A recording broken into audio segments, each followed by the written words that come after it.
Planescape Torment originally released at the end of 1999 to critical acclaim but somewhat modest sales. It since went on to achieve legendary status amongst RPG fans, featuring prominently on Best Games or Greatest RPGs of All Times lists, and garnering a sizable and loyal fanbase that makes describing it as a cult classic feel like an understatement. These days, it's still often cited as one of the clearest examples of quality storytelling and writing in video games. It's also often described as being a one-of-a-kind, an RPG unlike any other you've played, and despite the fact it's repeatedly listed as an influence for games that have come since, and has even had its own spiritual successor recently released, it still provides an experience you won't get anywhere else. Not really, because try as they might to replicate its success, other developers have either not produced something of as high quality or produced experiences with only limited similarities. And so Planescape Torment still stands as something unique.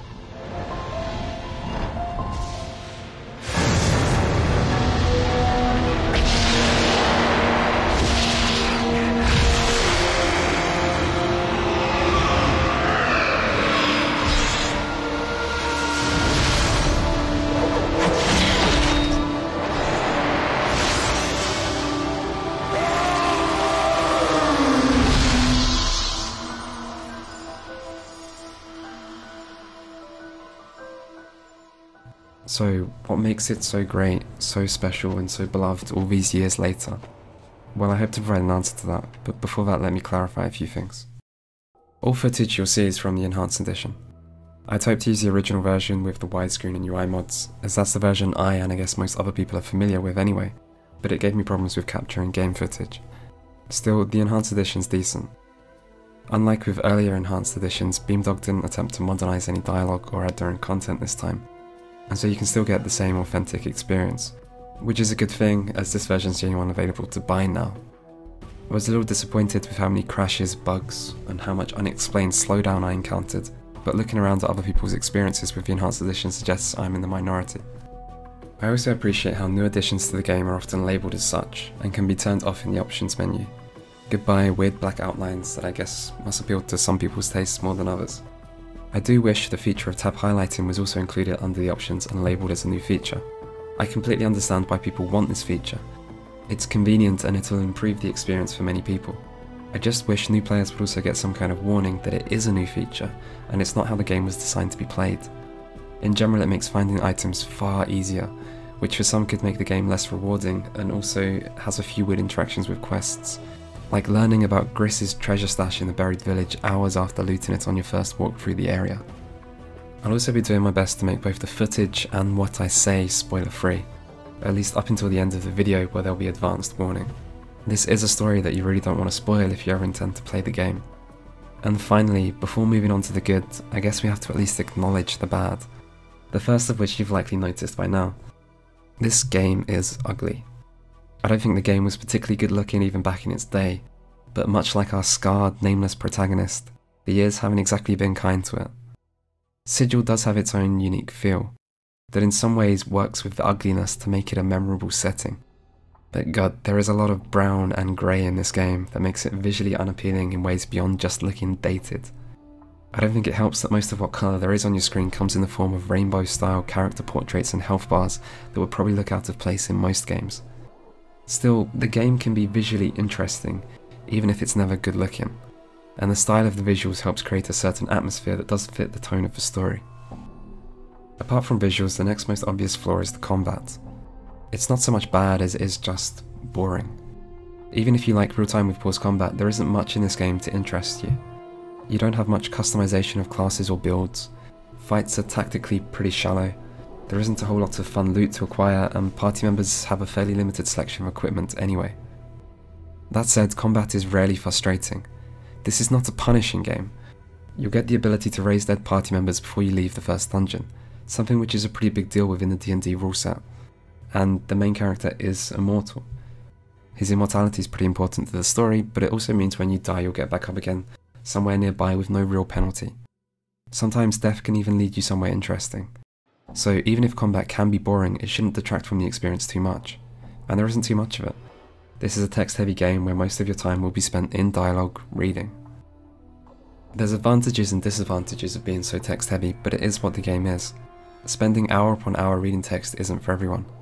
And no matter how strong the story is, if reading that much text in a game isn't your thing, then it's unlikely Planescape Torment will be for you. Combat takes a backseat to story here, and it's a story told through text-based conversations. What combat there is does serve an important role in the game. If all combat was removed, the experience would be worse because of it. It benefits the game's pacing by allowing the player to have some breaks from text-heavy sections, as well as giving the player a sense of progression through leveling up, and emphasising the key concept of immortality. But it's the dialogue that's at the heart of this game. That's how the story is told, and it's a story well worth spending hours of reading to find out, so let's talk about the story. You begin the game by waking up in a mortuary, with no recollection of how you got there or who you are. Mort, a talking skull, will give you some details of where you are, as well as bring your attention to some tattooed instructions across your back, that tell you to find a man named Farod, and not to lose your already lost journal. But that's it. Your conversation with Mort will provide far more questions than it does answers, and as you start to explore your surroundings, those questions will continue to pile up, as you realise you can't die, and you start to learn about the universe of Planescape. You're an unknown character in an unknown world, and you're left to discover who you are, where you are, and what you should do. The path of that discovery will take you on a long journey, and it's a path you'll walk as the Nameless One. Amnesia may have become cliché, but it became that way for good reasons. It's effective not just as an interesting narrative hook, but also as a means of putting the player in the character's shoes. The character's questions are the player's questions. Their situation is made relatable, and the discoveries you make, you'll do so together. You're dropped into a series of mysteries with no option but to try and work them out. The game embraces that mystery, and it uses it to tell its story. You'll have plenty of questions, but you're rarely given easy answers. If you want answers, you'll have to work for them. You'll be doing this for the entire game. There's no one big twist or revelation, no single moment where the curtain's finally drawn back to allow you to understand everything. Instead, the mysteries of this game are delivered as a puzzle that you'll be constantly putting together, piece by piece, as you learn more about the world, the Nameless One, and your companions. This is a form of storytelling many games use, but few commit to this degree, and rarely do they do so this successfully. Most games aren't willing to make the player work so much for information, they just tell the player. It makes sense, as the more work needed on the player's behalf, the more likely the player is to get bored, or confused, or frustrated. Games that do attempt this will often have limited success, as the player has to be interested enough in the mystery to put the effort in to unravel it. And after they've done that, the answers they uncover have to be worth it. That is where Planescape Torment succeeds and stands out. You're told almost nothing directly until very late in the game. You work for every bit of knowledge, but you're always interested enough to do so because you want the answers, and when you do get them, they're worth it. The reason this works is down to three broad categories: the interestingness of the lore and characters, the quality of the writing, and the old school design philosophy. Let me expand on each of those three things. Planescape Torment is set in the Planescape multiverse, a D&D campaign setting that builds and expands on the alignment system of Dungeons & Dragons' dual axes of good vs evil and lore vs chaos. In Planescape, each of the 9 alignments corresponds to a specific plane of existence that together form a wheel with an area called the Outlands in the centre, and at the very middle of the Outlands there is Sigil. This is the city where the game takes place, a city of portals with doors to every plane and every reality, and inhabitants from all over. It would take a long time to explain the setting in detail, so I won't. There's only 2 things that matter. Firstly, there is a lot of depth to this lore.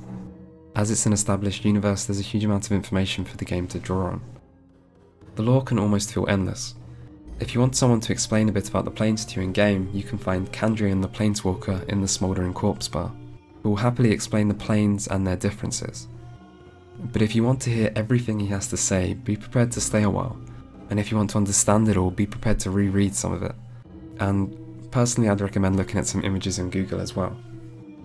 But Kandrian won't just explain what planes there are, he'll also explain the rules and metaphysics behind this universe. And this may be boring to you, but if there's a point to Kandrian, I don't think it's to entertain the player through endless exposition dumps. The point is, this lore exists, even if you don't care or want to learn about it. It's deep and expansive and well thought out. It has its own internal consistency and logic, and the fact that so much background lore exists adds to the believability of the game and its inhabitants. It's not easy to understand everything about this universe, and nor should it be. This isn't a universe designed to be easily understood by the player, or to easily fit into one single game, and it's better because of that. The second thing you need to know about the lore is, it's interesting. This is a universe where belief can shape things. If you make enough people believe a lie, that lie can be made into reality, something the player can accidentally do in-game, although I won't spoil exactly how. This is a universe where theoretical concepts can have physical forms. Another inhabitant at the smouldering corpse bar you can talk to is the letter of the divine alphabet, O. This is a universe where alignment can be so much more than the easy-to-use classifier from D&D. It can be a part of a creature's essence, a source of strength, or a prison. This is a universe where large-scale change can occur rapidly, such as when the beliefs of the inhabitants of a town move too far in one direction, causing the entire town to physically move planes. It's a universe where you can't be too sure of anything. You never really know what you'll find or what will happen. And it operates on its own logic, so you can't easily judge people or factions based off your own knowledge of reality, because things aren't always so simple, they don't always work the same way. It's a setting that invites you to think about many things, and that's great. The setting's interesting, but so are the characters you'll meet. The game's full of weird and interesting NPCs, but none more so than the Nameless One and his companions. The Nameless One himself is a great main character. He perfectly fits into that ideal middle ground of a character that provides loads of freedom for the player to play the way they want to mould as they please and therefore connect to, while also feeling like an actual character. The Nameless One isn't a blank slate, literally. I mean, he comes with written instructions tattooed across his back, but he also has a hell of a history, which you'll learn about and decide how to react to, but his history will always shape him. It will always be a part of him. He provides a perfect conduit for the player to project themselves onto, but he's always more than that too. He's always his own character, while also being your character, and it really works within the game's narrative. Your companions are also fantastic. I'm not sure I can think of another RPG with better companions. They are each incredibly interesting and full of their own depth, their own mysteries and their own secrets. The way in which they connect to the game's main story is incredibly well done. What's more, coming to gradually understand these characters is great. You'll ask yourself how much you can trust them and what's really going on in their minds, and the more you learn, the more you'll want to know more. When you do know everything, you may be surprised just how much you feel for them. Companions in RPGs have become so routine. It feels like in each game you play, every companion fits neatly into one archetype, and they each have their own easily explained motivation, which they happily tell you before giving you their own quest that leads to some revelation, and then they open up to you and everything works out. You know how it goes. A little of that may apply to Planescape too, but the way in which it develops these characters is so organic. You learn more about them from meeting people they may know or going to places they've been, and it always feels so natural, and the characters feel so complex. The end result is this game feels so ahead of its time with how it handles the companions. So many RPGs have been made since that try to do the same thing, and they never do it anywhere near as well. The setting, the characters and the main storyline are all interesting, but it's thanks to high quality writing that makes them really great. And this is the second main point of why Planescape Torment works. Good writing is hard to define and hard to prove, so I guess you just have to believe me when I tell you this game has good writing. And if you don't believe me, well, many others have said the same thing, to the point where praising Planescape Torment's writing feels a bit redundant. I do want to say what good writing isn't, though. It's not a descriptor of quantity or complexity. It feels so often games try to market themselves as having lots of writing and expect you to take that as some kind of assurance of quality. Like if you were impressed by 800,000 words, then guess what? Our game has 1.2 million words. Therefore it must be better, right? I don't know where this connection that quantity of writing somehow equals quality comes from, but that's not the reason people praise Planescape Torment, even if it does have text box after text box after text box. The game rarely takes longer than it needs to say something, although it does have a lot to say. The writing though can be enjoyable. It can be fun to read. There's often humour, although it's never out of place or comes across as forced. I think, therefore I am. I think. There are lots of descriptions of weird things, but it doesn't feel like they're weird just for the sake of being weird. And a game that's heavily text-based has its advantages. It gives the writers so much more freedom to insert interesting things when there's no need to have animations or detailed models for everything that happens. The writing also isn't needlessly complex, and it doesn't come across as pretentious. When meaning isn't made obvious to the player, it's done so for good reason. I hope when people hear about this game as having good writing, they aren't put off by thinking it's something it's not. It doesn't feel like it's trying to be some literary masterpiece, and no one is saying it is a literary masterpiece. It's just well done. The best example of how it's well done is in the dialogue responses. Apart from having some really fun dialogue options, the game does a great job at giving the player lots of choices without making it feel like just a deliberate attempt to create the illusion of choice. Players are often given the option to tell the truth, lie, or bluff, and not all choices feel deliberately equal. You can fail conversations in this game, and if you aren't paying attention, it can happen a lot. It's very easy to say the wrong thing, or maybe the right thing, and find yourself in a fight, or offending someone to the point where they no longer wish to talk with you. Important information isn't always clearly telegraphed either. The game sometimes asks you to dig for it and really listen to what you're being told. Planescape Torment is a great example of choice and consequence in an RPG, but it's not because every quest or situation has loads of different outcomes or solutions. It's because dialogue is written so that your choices in dialogue feel satisfying. The final point I raised that makes this story work is the old school design philosophy. I don't want to sound too nostalgic and wistful for the past, but there was a willingness of old games to take more risks and make games that appeal to their specific audience, even if doing so comes at the cost of broader appeal. It's not something unique to Planescape Torment.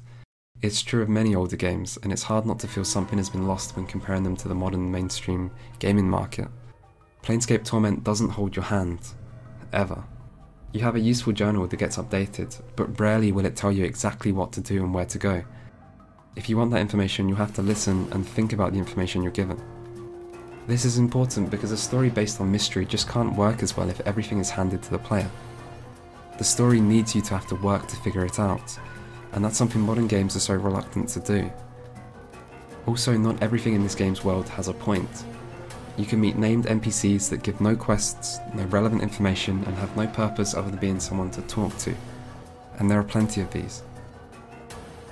But the game is great at rewarding your curiosity, and there are loads of important moments, interesting characters, and useful rewards that can be very easy to miss. This means you're encouraged to search every corner and exhaust every dialogue option. You don't know when you'll find a quest or get a vital piece of information for the main story, or just get a chunk of XP or some permanent stat rewards.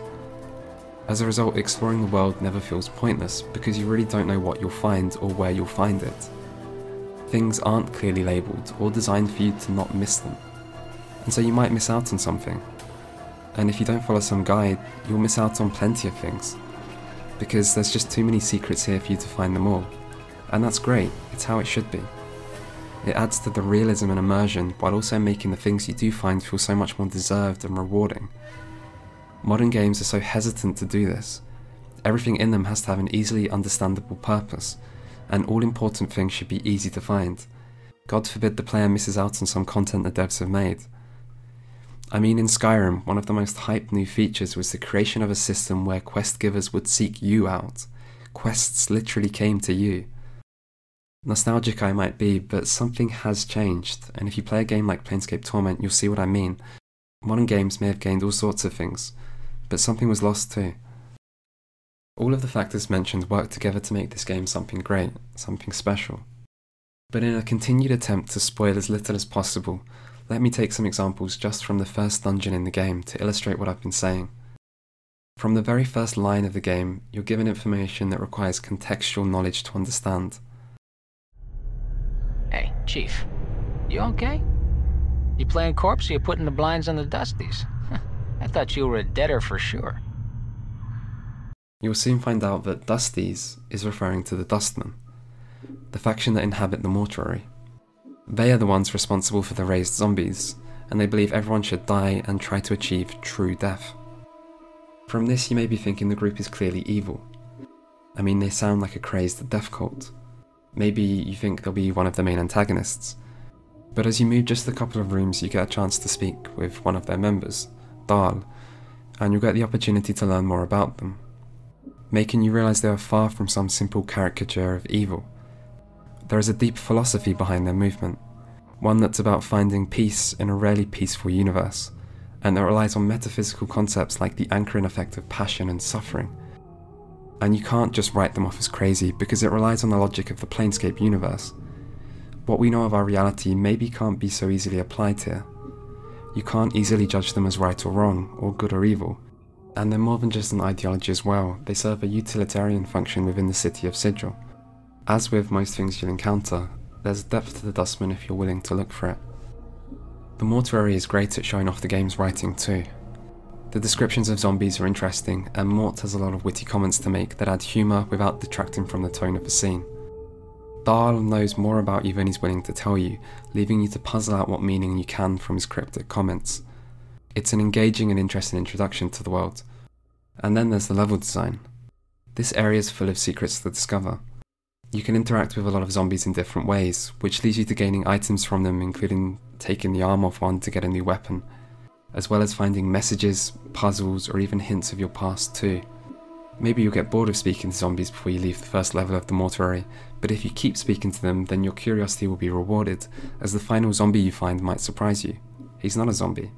He's a human in disguise, spying on the Dustmen for a different faction, and finding that out will not only lead to a funny conversation, but if you keep talking to him and go through all his dialogue, he'll eventually offer to disguise you as a zombie as well, if you find him a couple of items, and that allows you to explore the next floor of the Mortuary while avoiding combat. Of course, you don't need that disguise. You can always fight your way through, or try to sneak and talk your way out of trouble, or just find a Dustman robe and disguise yourself that way. The game doesn't tell you what to do. It just provides several options and then leaves you to discover them yourself and decide what the best approach is. There's a lot to discover in the first dungeon, but not all the information you find is particularly important or relevant, but it succeeds at making trying to discover everything feel worth it. There are a few more NPCs you can meet in the Mortuary, who you can learn some things from, and you might be surprised how they, or the information they have, might be relevant in some way later on. The Mortuary is a great area to go through again on a second playthrough when you know more, but even then I wouldn't be surprised if you still miss some things, and that's part of the appeal. Before you leave the zone, which you can do in a couple different ways, you'll probably want to speak to Dayanara. You! What is it that brings you here? Have you come to see firsthand the misery you have wrought? Perhaps in death I still hold some shred of use for you, my love. This ghostly apparition is a pretty important character to the story, and it's your first clear piece of information about your past that you'll get. Talking to her will help you begin to understand that your past may not be a very pleasant thing to uncover, and this conversation, that is deliberately thick with future premonitions and foreshadowing, will certainly give you some things to think about. All in all, Planescape Torment has a very memorable opening. It's a great introduction to the game and set up for what's to come, but you have to wonder how many people lost interest in the game without ever leaving the Mortuary. How many people found not having a clue what's going on in the story frustrating? How many people got confused by talking to Mort or Dahl or Dayanara and became less interested in playing? How many people found the lack of instructions intimidating and didn't enjoy feeling that they may be missing things? I don't have an answer for how many people fit into those categories, but it's definitely some. A portion of people who play this game won't make it out of the first area, and maybe if the game was designed differently, they would. Maybe if the story was told in a more straightforward way, if meaning in conversations were more direct, if clearer instructions were given for quests, and if secrets and missable things were more signposted.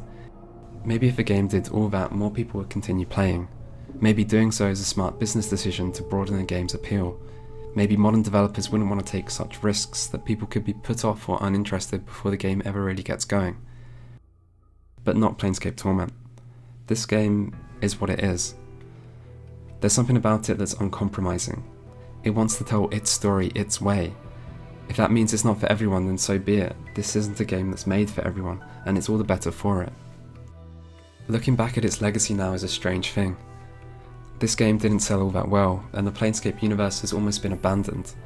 This ended up being the only game to ever come out of it, and it looks like that won't be something that changes in the future.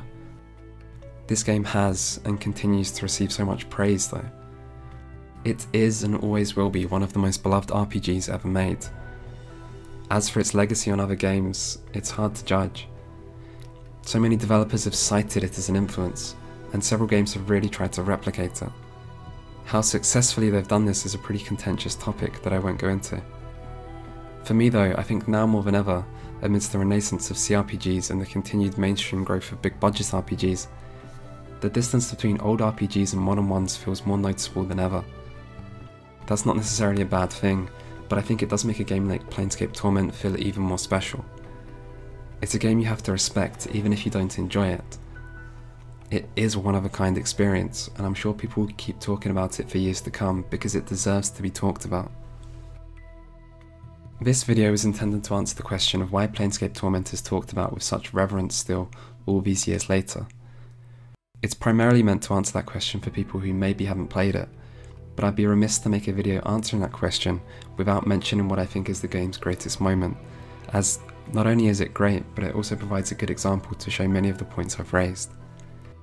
So from here out there will be spoilers, lots of them. If you have any intention of playing the game yourself, you should stop watching now. This is your final warning. Right, now we've got rid of all those filthy casuals who haven't even played the game, we can talk about real stuff. No, I'm joking. But from here out I will assume listeners have played the game, so I won't be describing everything in detail for the sake of brevity. The scene I was referring to previously, what I think is the best moment in the game, is finding Dianara's sensory stone in the Sensate's private sensorium. Here you experience both sides of this event due to the stone being Dianara's, but also having some degree of memory from a previous incarnation. You've come across plenty of other evidence by this point of the terrible deeds the Nameless Ones carried out, and even seen several direct and indirect consequences of them, but not like this. Now you're forced to stare your crime in the face and feel the weight of your actions firsthand. You're given a lens to see into the heart of Dianara as her feelings of love and longing overwhelm her, while also experiencing the completely unemotional and manipulative perspective of the Nameless One's past incarnation. It's a moment that leads to Dianara walking willingly into her death without one shred of genuine human concern from the Nameless One. And what's more, you know the outcome. Dianara's suffering still isn't over. You've met her and seen this yourself firsthand. It's uncomfortable for the player and the Nameless One both, and you share this moment of discovery. You experience it together, and I think for most people they'll be left with feelings of sorrow and guilt and regret and responsibility. It doesn't just show Planescape Torment's story at its best moment though. It perfectly shows what sets the game's rating apart from so many other stories you may have played through. This moment relies on the player having some knowledge of what's going on. If they haven't been paying attention to information already provided to them, they may not understand what's happening, and they certainly won't understand the significance. Other games would make sure to drill the background information into the player's head by emphasizing key points and repeating it to them previously. What's more, this isn't a particularly easy scene to understand. Leading the player through a scene from two perspectives simultaneously is a difficult thing to write and to follow. That it isn't more confusing is a testament to the skill of the writer, but how many games would be willing to include passages that are difficult to read, that might require the reader to go back and reread parts, and really ask the reader to put in the effort to understand what's happening? I think most games wouldn't be willing to risk demanding that much effort on behalf of the player to make sense of a passage of text. And of course this whole scene, one of the most memorable parts in the whole game, the clearest moment of great writing, it's all optional. Not only do you not need to visit the sensory stone to advance the story, but you have a prompt to stop the experience throughout. I don't think many modern developers would be willing to take the risk of a player not finding the best moment in their game. You'd be forced to view it, or at least it would be heavily signposted and likely with some in-game hint or prior message to encourage you to pay attention. Instead, this is Planescape Torment. You're left to find it all on your own, completely naturally, and you're expected to put the effort in to understand it. Compromises aren't made just in case some players might miss it, or some players might not understand. This is the philosophy the entire game is built around, and you have to love it for it. This isn't your typical game story. So many games are focused on allowing the player to be the hero and feel heroic. Instead, Planescape Torment casts you as the villain, and forces you to feel villainous. You've learnt a lot over your time as the Nameless One. You've uncovered the often tragic and deeply personal stories of your companions, those whose own pain makes them drawn to you, and whose suffering is then only increased. You've seen countless past crimes that may not have been committed by you personally, but are still a part of you, and it's all something you set in motion, something you hold the ultimate responsibility for. And no matter how you acted over the course of a game, you have been complicit. After all, every time you die, someone else is killed in your place. and there's no way you got through the game without ever dying. Even if you never intended to, you have made the world a worse place. And by the end of the game, you haven't earned your redemption. You've merely taken the first step towards it. You're about to go somewhere to begin a punishment that will last too long to be measured by years. You haven't put right all that was wrong. There's no way to undo the past, but you have made peace with it. If there's one emotion that I think is shown on the Nameless One's face before he walks towards his final destiny, it's acceptance. It's not a happy ending, but it's not a sad ending either. It is a satisfying ending, however. The Nameless One's cycle of forgetting has come to an end, and thank God, because this is a story that you, the player, wouldn't want to forget.